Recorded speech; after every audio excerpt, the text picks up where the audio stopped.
ప్రజాదళం TV ప్రేక్షకులకు నమస్కారం. ఈరోజు ముఖ్యాంశాలు: భారతదేశ మొదటి మహిళా టీచర్, చదువుల తల్లి క్రాంతిజ్యోతి సావిత్రిబాయి ఫూలే 194వ జయంతోత్సవాలు స్థానిక ఏలూరు మండల విద్యాశాఖ కార్యాలయం నందు జనవరి 3 సాయంత్రం 5 గంటలకు బహుజన టీచర్స్ అసోసియేషన్ (బీటీఏ) ఆధ్వర్యంలో నిర్వహించడం జరిగింది.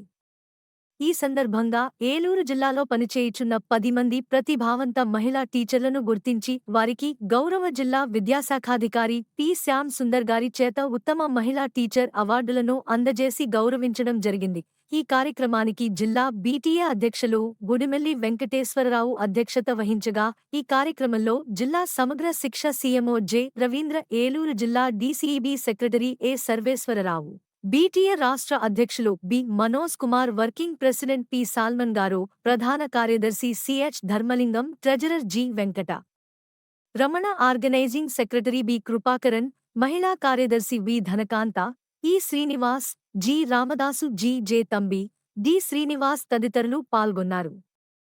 సన్మాన గ్రహీతలు: Gulipalli Nagamani, Sudarshanam Mary Sunitha, Songa Jhansirani, Ganta Nagabhushanamani, Nallamothu Meenakshi, Nakka Saralakumari, Karre Kumari, Karumuri Venkatalakshmi, MD Akbarunishavali, MD Karima Begum.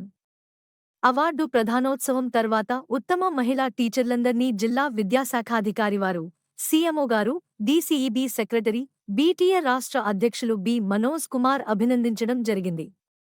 Treasurer G. Venkataramana గారి వందన సమర్పణతో కార్యక్రమం ముగిసినది.